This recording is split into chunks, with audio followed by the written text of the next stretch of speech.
자, 이쪽은 개항 이후에 열강, 강대국들이 우리나라의 경제를 빼앗아가는 부분을 정리하는 부분입니다. 여기 상권, 우리 시장 빼앗아갔고, 우리 이권, 이득이 되는 권리 빼앗아갔고, 토지, 땅 빼앗아갔고, 금융시장 빼앗아갑니다. 그 중에서 첫 번째 이제 시장 빼앗아가는 걸 볼 텐데요. 우리 앞에 봤던 부분을 한번 정리해 보도록 할게요. 이 부분을 이해를 해야지 쉽게 이해할 수 있습니다. 우리가 강화도 조약 이후에 항구를 열었죠.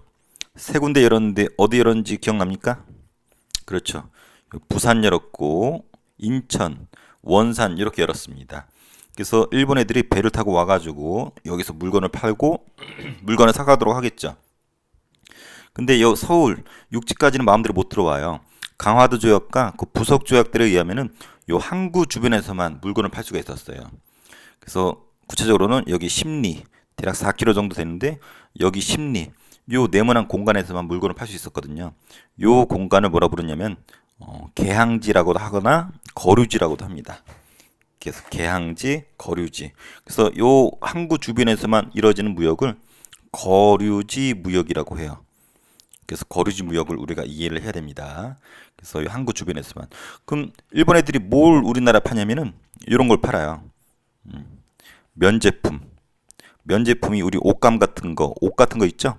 이런 것을 영국에서 수입해서 우리나라 팔기도 하고 일본산을 팔기도 하고 또 우리나라에서 뭘 사가냐면 쌀 같은 곡식을 사갑니다. 그리고 우리 서울에도 물건을 팔고 싶은데 일본은 여기서 벗어날 수가 없잖아. 그래서 중간에 일본 항구에서 일본한테 물건을 띄다가 서울에다 파는 중간 상인들이 있겠죠. 얘네들이 돈을 많이 법니다. 그래서 이런 애들이 돈을 많이 버는 구조이고 일본에서 면제품이 들어오고 쌀을 쪽쪽쪽 빨리고 있다는 거. 이러한 시스템을 거류지 무역이라고 해요. 강화도 조약 직후의 모습이죠. 근데 이랬던 모습이 변합니다. 어떤 사건 때 변하냐면 우리 앞에 배웠던 이모군란. 99인들의 반란을 이모군란이라고 그랬었죠. 이때 어떻게 변하냐면 이렇게 변합니다. 항구 주변에만 있는 게 아니라 청나라 애들이 육지까지 마음대로 들어옵니다. 왜 그러냐면 이모군란 이후에 우리가 청나라랑 우리랑 체결한 조약 이름 졸라 긴 거 기억납니까? 조청 상민수료 무역 장정이라고 거기에 보면은 우리나라의 내지 무역을 청나라가 할 수 있도록 허락하는 내용이 나와요. 내지 무역이 내자가 한자로 이렇게 쓰거든요. 안내자예요. 우리 육지 안쪽까지 청나라 상인들이 와서 물건을 팔 수 있는 내지 무역이 조청 상민수료 무역 장정에 의해서 청나라한테 허용이 되면서 청나라가 들어옵니다. 근데 일본도 원래 항구에만 이렇게 머물 수가 있었잖아요. 근데 일본도 같이 들어옵니다. 일본은 뭘 근거로 들어오냐면 통상장정이라고 있어요. 통상장정에서 여러 가지가 있는데 그 중에 하나가 최혜국대우가 있습니다. 혹시 기억납니까? 최혜국대우? 최고 혜택을 주는 거. 그래서 일본한테는 없었지만 청나라한테 내지 무역을 허용해줬죠. 그래서 이것을 일본한테도 그대로 적용시켜주는 거예요. 그래서 청나라는 조청 상민수료 무역장정으로 내지 무역이 허용돼서 육지까지 들어오고 일본은 통상장정에 근거해서 최혜국대우 조항을 근거로 이 청나라의 혜택을 똑같이 보고서 일본이 들어오게 되는 겁니다.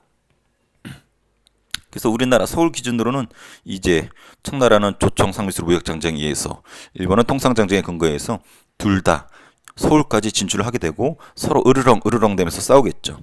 청나라는 뭐 짜장면 사세요, 짬뽕 사세요, 탕수육도 있어요 이렇게 팔 것이고 일본은 뭐 스시 사세요, 초밥 있습니다, 우동 있습니다, 바나나 있습니다 이렇게 서로 으르렁 되면서 상권 경쟁을 하다가 빵 폭발하게 되죠. 이것이 우리가 앞서 배운 청일전쟁입니다. 그래서 우리가 청일전쟁이 단순히 한반도를 먹기 위한 청과 일본의 전쟁이라고 볼 수도 있지만 이렇게 그 이면에는 경제, 시장을 서로 차지하기 위한 서로 간의 경쟁도 있었다라는 부분 알고 있으면 될 것 같아요. 그래서 정리하면은 강화도 조약 이후에 거류지 무역, 항구 주변에서만 무역이 있었고 이모군란 이후에는 내지 무역이 행해졌다라는 거 이런 부분 알고 있으면 될 것 같고 내지 무역으로 피해 본 애가 있겠죠? 누구? 요 중간 상인들. 이제 중간 상인들이 필요 없어지잖아. 또 서울에 있는 상인들도 피해를 봅니다. 외국인들이 와서 스시랑 짜장면을 팔고 있기 때문에 서울에 있는 상인들, 떡볶이 파는 상인들 피해를 보겠죠. 그래서 이 흐름을 알고 본문을 보면은 이해가 쉽습니다. 자, 그래서 강화도 조약과 부속 조약이 두 개 정도 있습니다. 이런 걸 통해서 일본 애들이 진출을 합니다. 근데 이 항구에서는 일본의 화폐가 쓰이고 무관세, 관세, 세금이 없어.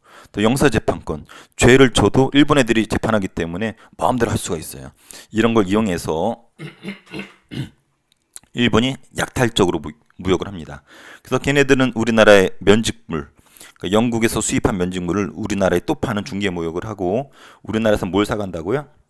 우리는 면직물을 사게 되고, 우리는 또 쌀을 수출하게 되는, 쌀과 면직물을 교역하는 이런 형태의 무역이 행해집니다. 이런 무역 형태를 거류지 무역이라고 했어요. 일본 상인들의 활동 범위가 심리로 정해져 있죠. 그래서 아까 본 것처럼 여기 항구, 부산, 인천, 원산 요 심리 이내에서 무역을 하는 거류지 무역이 강화도 조약 이후에 행해진다. 그 영향, 수공업자들이 타격을 했습니다. 왜? 면직물이 수입이 되잖아. 더군다나 최선진국이었던 영국 거, 그다음 일본 거. 그래서 우리 소규모로 했던 우리 조선 상인들의 수공업은 타격을 입게 되고, 곡물 가격이 폭등하게 됐죠. 쌀이 일본에 쭉쭉쭉 사가다 보니까 쌀이 부족해져. 그 농민들은 이 쌀값이 폭등하게 되니까 피해를 보게 됩니다. 대신에 또 돈 버는 애들 있죠. 객주, 여각, 보부상 같은 이런 애들이 이제 중간 상인이라고 그러거든. 이런 중간 상인들이 돈을 벌게 됩니다. 요 흐름, 내용을 이해하면은 암기할 게 아니라 자동으로 이해가 돼요. 수공업자, 농민들은 피해를 보지만 중간 상인들은 돈을 벌었다. 그러다가 이모군란이 빵 터졌죠. 이모군란 때문에 내지 무역이 행해지는데, 이모군란 이후에 청나라가 이걸 체결하기 때문에 그래요. 조청, 상민, 수륙, 무역장정. 여기를 보면은 지방 간에 허가가 있으면은 내지에서 물건을 살 수 있다. 내지가 육지를 말하잖아요. 그래서 조청, 상민, 수륙, 무역장정이 이모군란 이후에 체결되는 조약인데, 이거에 근거해서 청나라 애들은 내지까지 진출할 수 있었다. 한마디로 개항장, 박, 다른 말로 육지까지 청나라 상인들이 진출할 수 있었다. 근데 일본 같은 경우는 이 통상장정에 근거해서, 통상장정이 원래 두 번 있었어요. 1876년에 있던 것을 요때 개정을 합니다. 개정을 했었을 때 여기는 세 가지가 없었거든요. 근데 여기 세 가지가 생깁니다. 관세도 생기고 방공령, 곡식 유출을 방어한다는 뜻이에요. 일본이 우리나라 쌀을 쪽쪽쪽 빨아가죠. 우리 농민들이 아까 피해 봤었잖아. 그래서 곡식 유출을 막기 위한 명령을 때릴 수가 있었어요.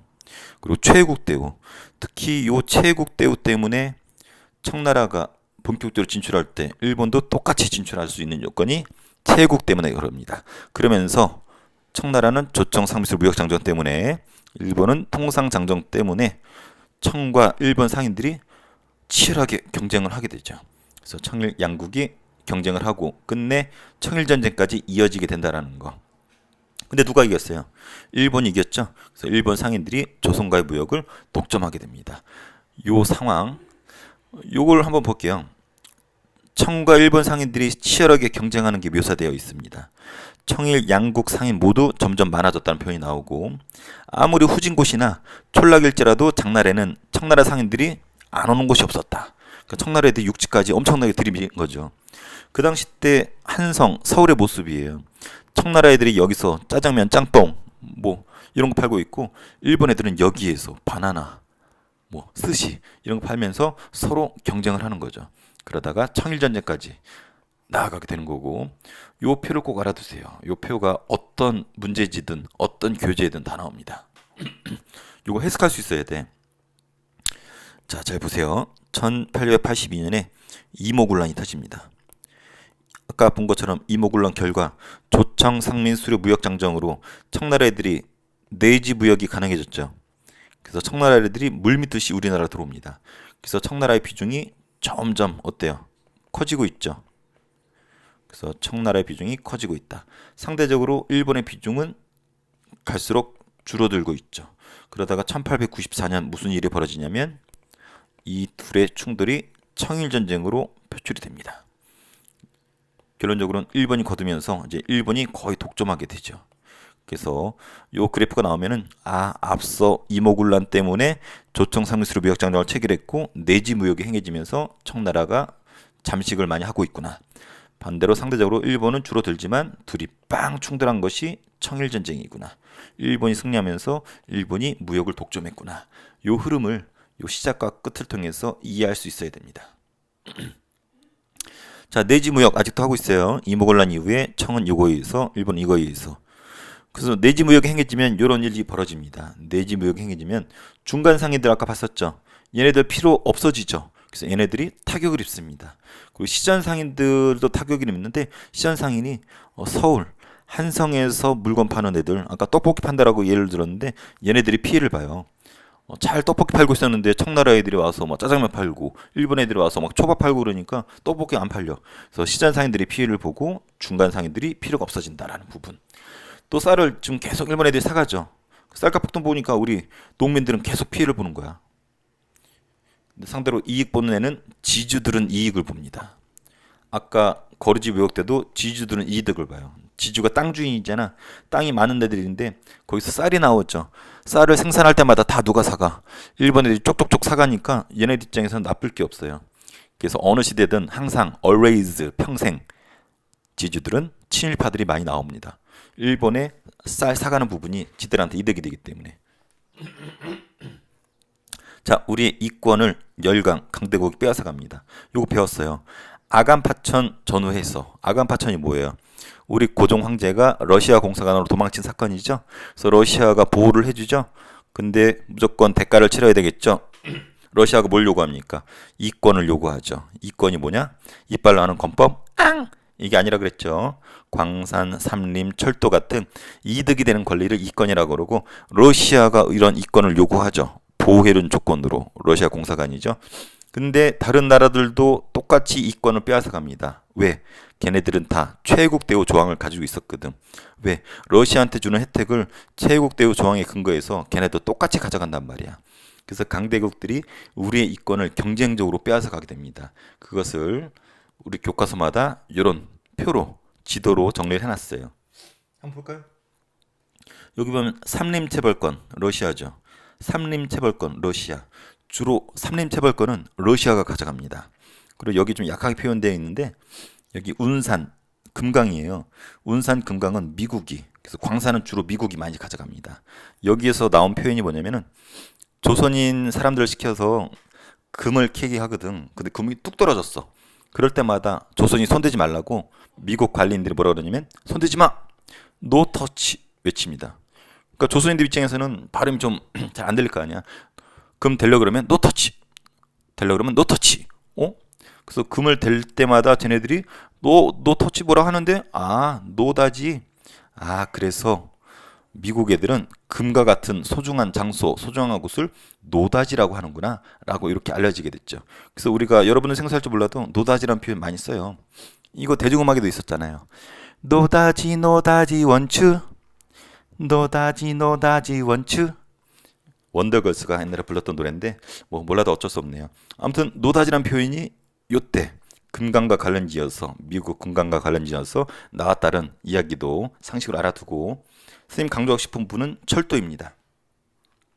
보면은 여기 경인선 일본이, 경의선 일본이, 경부선 일본이, 경원선 일본이, 모든 철도는 다 일본이 최종적으로 깔았어요. 이게 우리나라 최초의 철도인 경인선이거든요. 이 경은 서울경자예요. 그래서 서울과 인천을 잇는 선을 경인선이라 불러요. 우리나라 최초의 철도인데 잘 보면은 일장기도 보이고 여기 미국의 성조기도 보이죠. 왜냐면 처음에 미국이 부설권 갖고 있다가 일본에 넘겼거든. 그러니까 부분적으로 미국도 하고 일본도 했었거든. 그래서 이건 상징적으로 보여주는 거죠. 그래서 우리나라 철도는 일본이 주로 깔았는데 여기 좀 더 정리해 볼게요. 자, 우리나라 이렇게 지도가 있으면은 아까 서울이 기준이죠. 서울을 경이라고 부른댔어요. 한자로는 이렇게 씁니다. 그래서 우리나라 최초 철도는 서울과 인천을 잇는 선이 최초예요. 그래서 서울과 경, 인천을 잇는 경인선이 최초고, 두 번째는 서울과 부산을 잇는 선이 두 번째입니다. 그래서 경, 부선이라고 하죠. 부산을 이었기 때문에. 그 다음에는 여기 의주를 이었어요. 그래서 경, 의선이라고 합니다. 근데 눈치 빠른 사람은 느꼈을 거예요. 여기 일본으로부터 와가지고 쭉 직선으로 해서 여기로 연결되죠. 이건 여기 러시아가 있거든. 그래서 일본이 러시아랑 전쟁하기 위해서 깐 선이 경부선, 경의선이에요. 이게 무슨 말이냐면 빨리 전쟁 물자나 군인을 실어 날리기 위해서 딱 봐도 직선이잖아. 그래서 이거는 전쟁 때문에 깐 선이 경의선과 경부선이라는 거죠. 그래서 군사적인 목적으로 전략적으로 깐 선이 경부선, 경의선이에요. 그래서 철도를 우리나라를 위해서 깔아준 게 아니에요. 일본이 전쟁을 위해서 깐 게 우리나라의 철도였었고, 나중에 그걸 이용해서 우리 자원이라든지 이런 것들을 빼돌리기 위해서, 쌀 같은 거 빼돌리기 위해서 만든 게 철도입니다. 근데 그게 결과론적으로 우리 조선 사람들한테 도움이 된 거는 뭐 부정할 수는 없죠. 근데 이거 딱 보다시피 시기적으로도 그렇고 선도 그렇고 전쟁 목적으로 깐 것이 철도라는 거 정도는 알아두면 좋을 것 같아요. 자, 그리고 우리의 일본이 우리나라의 여러 가지를 다 빼앗아 갑니다. 그래서 화폐 정리 사업이라는 걸 합니다. 우리나라 금융권을 빼앗기 위해서. 일본인 재정고문 메가타가 실시를 했어요. 우리 메가타 들어보지 않았나요? 이렇게 고문 정치라고 해가지고 고문이 뭐였어요? 띠자라! 이 괴롭히는 고문이 아니라 그랬잖아. 간섭하는 사람이라 그랬잖아. 우리 앞서서 재정 고문으로 메가타가 들어오고 외교 고문으로 스티븐스가 들어왔었다라고 배웠습니다. 무슨 조약 때 이거 체결됐었죠? 그렇죠. 1차 한일 협약이라고 해가지고 일본이 우리나라에 고문을 파견해서 재정과 외교를 간섭하는 사람들 보냈었죠. 그때 왔었던 메가타가 실시했던 것이 화폐 정리 사업이에요. 어려운 거 아니에요. 말 그대로 화폐를 정리하는 거예요. 우리나라 원래 화폐가 백동화거든. 이거를 일본 은행권, 일본 돈으로 바꾸는 사업을 화폐 정리 사업이라고 합니다. 근데 문제가 생겼어. 이게 우리나라 화폐 백동화인데 이거를 찌그러진 정도에 따라서 갑을 병종으로 바꿔준대. 근데 갑종 같은 경우는 안 찌그러졌기 때문에 온전하게 바꿔줘. 근데 을종은 약간 찌그러졌거든. 제대로 안 쳐줍니다. 병종 아예 바꿔주지도 않아. 근데 일본 애들은 눈치가 빨라가지고 거의 이쪽으로 바꿨어. 안 좋은 건 처분하고. 근데 우리나라 상인들은 상당수가 을종 병종이거든. 그러다 보니까 제대로 우리나라 옛날 화폐를 일본 화폐로 바꾸질 못합니다. 그래서 이것 때문에 한국인 자본가랑 상공업자들이 타격을 입습니다. 일본 애들이 의도한 거죠. 그래서 백동화를 일본 화폐로 바꾸는 사업, 의도적으로 우리 화폐를 없애려고 했던 메가타가 주도한 거라는 거. 그리고 이런 화폐 정리 사업을 하면서 또 근대화를 하면서 돈이 많이 필요하겠죠. 그래서 일본이 우리나라에 차관을 제공합니다. 차관은 돈이에요. 그래서 우리나라 돈이 없으니까 1,300만 원 정도를 꺼주는데, 야, 빚을 진 사람은 돈 빌려준 사람한테 굽실될 수밖에 없잖아. 그래서 대한제국이 일본한테 굽실됩니다. 재정적으로 예속당했기 때문에. 그래서 다음 시간에 배우겠지만 이 돈을 갚자라는 국채보상운동이 대구에서 진행이 되죠. 뒤에 자세히 배웁니다. 그래서 1,300만 원 나오면은 차관을 빌렸구나. 이 돈을 갚자 국채보상운동 대구라는 거 다음 시간에 나오니까 그때 보도록 하고, 그리고 우리의 토지를 빼앗아 갑니다. 요거는 또 우리 앞서 배운 요거랑 관련돼 있어요. 아까 러일 전쟁 때문에 철도 깔았잖아. 그 부분이에요. 일본이 한일 의정서 체결한 거 우리 앞서 배웠습니다. 한일 의정서. 한마디로 러일 전쟁 중에 전략적으로 우리나라 땅을 군사적으로 이용하기 위해서 마음대로 사용하겠다. 그래서 전쟁 원활히 하기 위해서 철도 깔았고 군용지, 독도 빼앗아 갔다 얘기했었어요. 그래서 러일 전쟁이니까 아까 철도 이렇게 깔았잖아. 철도를 깔려면 땅이 필요하잖아요. 그래서 요 땅을 한일 의정서에 근거해서 빼앗아 갑니다. 그리고 독도를 일본이 빼앗아 갑니다. 독도는 러시아가 이렇게 내려오는데 견제하기에 아주 좋은 위치에 있었다 그랬죠. 지금도 독도 가면 위에 헬기장이 있고 대포가 있고 감시하는 막로가 있고, 그래서 러시아를 견제하기 위해서 독도 빼앗아 갔고 철도를 놓을 수 있는 땅을 빼앗아 간 것이 이 한일 의정서에 근거한 토지약탈이었다라는 거. 근데 이거 말고도 곳곳에 전쟁을 명분으로 땅을 빼앗아 갑니다. 빼앗은 땅을 어떻게 했냐면 여기서 관리하게 만들었어요. 이것이 그 유명한 동양척식 주식회사예요. 줄여서 뭐라 부르냐면 보통 동척이다 이렇게 얘기를 하죠. 얘네들 역할은 뭐냐면은 이렇게 빼앗은 땅을 얘네들이 관리해서 일본 애들한테 줘요. 그래서 일본 애들이 그 땅을 아주 저렴한 가격으로 사가지고 우리나라로 진출하게 되는 계기를 마련해 준 것이 동양척식 주식회사예요. 그러니까 일본이 우리나라 땅 사들여가지고 우리나라 침략하는데 앞잡이가 된 것이 동양척식 주식회사라는 거지. 이게 가장 대표적인 사진이지만 전국 곳곳에 있습니다. 목포에도 있고 뭐 인천에도 있고 곳곳에 있어요. 주로 일본 애들이 어디 땅을 많이 사들이냐면 여기 목포, 군산, 인천, 뭐 부산 이런데. 그래서 이런 곳에는 동양척식 주식회사가 많이 있어요. 그래서 일본의 침략에 앞장섰던 요 동척에다가 일제 강점기 때는 폭탄을 던지는 영웅도 있죠. 나석주 의사라고 해가지고 뒤에 배웁니다. 그래서 동척이 뭔지, 한일 의정사와 관련해서 많은 땅을 빼앗았을 때 일본인들이 우리나라 진출하는데 도움을 줬던 동척, 여기 폭탄 던진 사람 나석주, 그 정도는 알아두면 좋을 것 같고, 또 이렇게 철도가 깔릴 때 침략의 목적으로 깔았잖아요. 그 철도 노는 것에 반대했던 우리 독립군들이 있어요. 이런 사람들이 일본 경찰단에 걸려가지고 지금 눈은 가리고 손은 묶인 채로 총살당하기 직전의 모습이 사진으로 남아 있습니다. 그래서 철도가 침략의 앞잡이로 이용됐다는 걸 알고서 우리 뜻있는 사람들이 거기에 파괴하고 막 그랬었던 부분이죠. 네, 됐네요. 자, 이 부분 좀 헷갈릴 수 있는데 우리가 지우고 위에 표를 통해서 정리를 해주도록 할게요. 자, 지우고,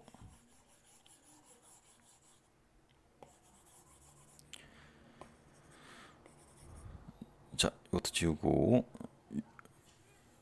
요거를 통해서 공부해 봅시다. 자, 일제 경제 침탈입니다. 자, 우리 시장을 빼앗아 갖고, 우리 이권 빼앗아 갖고, 땅, 금융을 빼앗아 갑니다. 먼저 시장을 빼앗아 가기 위해서 첫 번째 강화도 조약을 체결했죠. 그리고 여기 부속 조약들이 이런 것들이 있어요. 그 중에서 이 부록에는 거류지를 심리로 확정지었죠. 그래서 항구 주변에서만 무역을 할 수 있는 거류지 무역이 행해졌고, 그리고 이 거류지에서는 이 무역 규칙, 통상장정이라고도 하는데 이 세 가지가 없었습니다. 관세 없고, 방공령 할 수 없었고, 최국 대우도 아직은 없어요. 어쨌든 강화도 조약으로 결과론적으로 거류지 무역이 심리 내에서 행해지죠. 그래서 거류지에서 무역은 일본이 면제품을 팝니다. 지들 거 팔기도 하고 영국 거 사다가 팔기도 하고, 그리고 우리나라 쌀을 쪽쪽쪽 사가죠. 그러니까 쌀이 많이 생산하는 지주는 돈 벌죠. 근데 쌀이 쪽쪽쪽 빨리면 쌀이 부족해지고 쌀값이 폭등하겠죠. 똥맨들 피해보죠. 그리고 좋은 면제품이 들어오니까 우리 면제품을 생산하는 수공업자들은 몰락을 하게 됩니다. 하지만 일본은 여기서만 무역을 할 수 있기 때문에 육지까지 물건 띄다 파는 중개상인들, 여각 객주 포부상은 돈을 많이 벌죠. 이것이 강화도 조약 이후에 거류지 무역의 특징입니다. 근데 이게 변해. 이모곤란이 빵 터졌죠. 그래서 청나라가 강요를 해서 조청 상민 수료 무역 장령을 체결했는데 거기 보면은 내지 무역을 하라고 되어 있습니다. 그래서 이모곤란 이후에 내지 무역이 행해지는데 청나라는 요거에 의해서, 근데 일본은 통상장정에 의해서 내지 무역이 가능해져요. 아까 조일 무역 규칙이 통상장정이라고도 한다 그랬잖아요. 요게 요렇게 개정이 됩니다. 그래서 76년도 것을 83년에 개정을 해요. 그러면 여기 세 가지가 없었는데 세 가지가 생겨버립니다. 관세도 생기고, 방공령 세울 수 있고, 최국 대우. 특히 여기 최국 대우가 뭐예요? 다른 나라의 좋은 혜택을 똑같이 적용시키는 거잖아요. 아까 조청 상미수 무역 장정으로 청나라가 요거 가져갔죠. 내지 무역. 그래서 요 최국 대우 조항을 근거로 일본 애들도 육지까지 똑같이 들어온 겁니다. 그래서 여기서 말하는 내지 무역은, 이모곤란 이후의 내지 무역은 청은 이거에 의해서, 일본은 요거에 의해서 똑같이 청과 일본 상인들이 내지까지 들어옵니다. 그래서 치열하게 경쟁하다가 결국은 청일전쟁으로 빵 폭발을 하죠. 일본의 승리로 일본이 독점하게 되고, 이 내지 무역의 이제 영향, 우리 역사에서 농민과 수공업자는 always, 항상, 영원히 항상 피해를 봅니다. 변한 게 없어. 그리고 중개상해들도 이제 피해로 바뀌어. 아까는 이득이었었죠. 왜? 처음에는 거류지 무역 때는 여기서만 무역을 하니까 중개상이 필요할 수밖에 없었어. 근데 나중에는 어떻게 돼요? 이모곤란 이후에는 다 내지 무역이니까 외국인들이 그냥 막 들어온단 말이야. 굳이 얘네들 거칠 필요가 없죠. 피해를 봅니다. 그리고 시전 상인이 서울에 있는 상인인데 서울에 떡볶이 파는 상인, 얘네들이 피해를 봐. 중국 애들이 와가지고 아까 말했잖아요. 탕수육 판다 그랬잖아. 팔보채도 팔고, 일본 애들 와서 스시 팔고 우동 팔고 난리가 납니다. 그래서 떡볶이 안 팔립니다. 시전 상인들 피해를 보고, 그리고 always, 항상, 영원히 지주는 이득을 보죠. 그래서 지주가 여기서 이득을 보고 항상 얘네들은 이득을 보다 보니까 일본이 좋아. 그래서 친일파들이 상당히 많이 나옵니다. 그리고 이권을 빼앗깁니다. 이권하면 꼭 나오는 단어 아간파천 때문에, 러시아의 보호를 받기 때문에. 그래서 러시아는 당연히 이권 빼앗아갈 수 있지만 다른 나라들은 왜 빼앗아간다고 그랬어요? 최국대를 근거로 우리 이권들이 쪽쪽쪽 빨린다.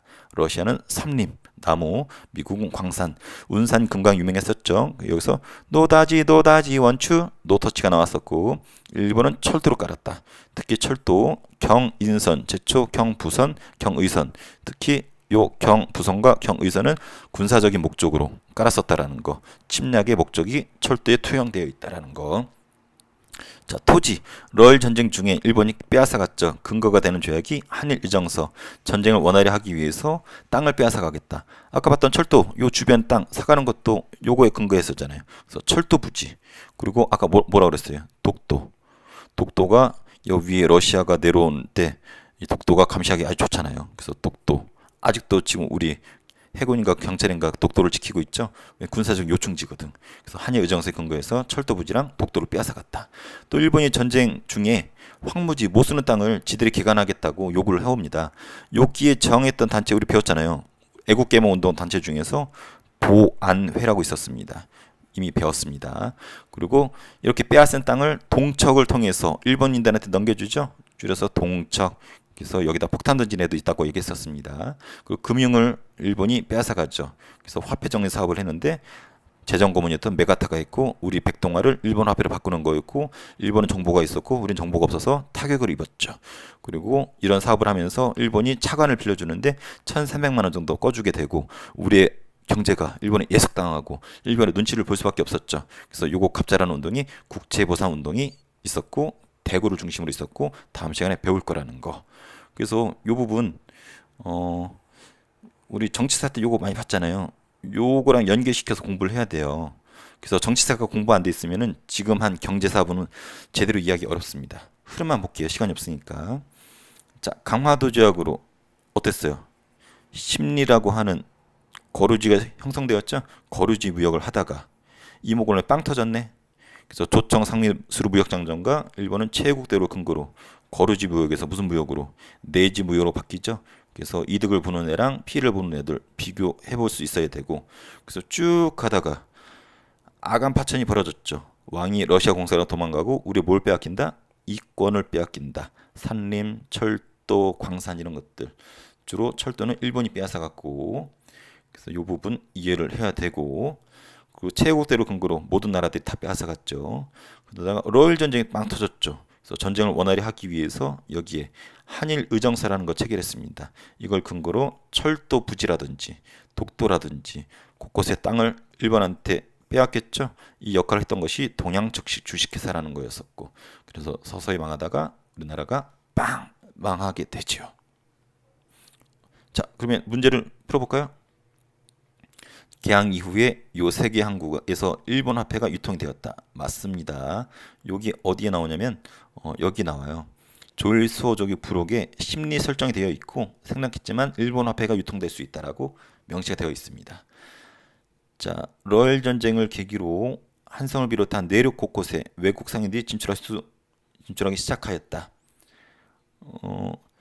요거 틀렸죠? 러일 전쟁이 아니라 뭐였나요? 요거죠. 이모군란이죠. 이모군란을 계기로 청나라는 조청 상미수로 무역장정으로 내지 무역 허락을 받았죠. 일본은 통상장정 개정된 거 기억납니까?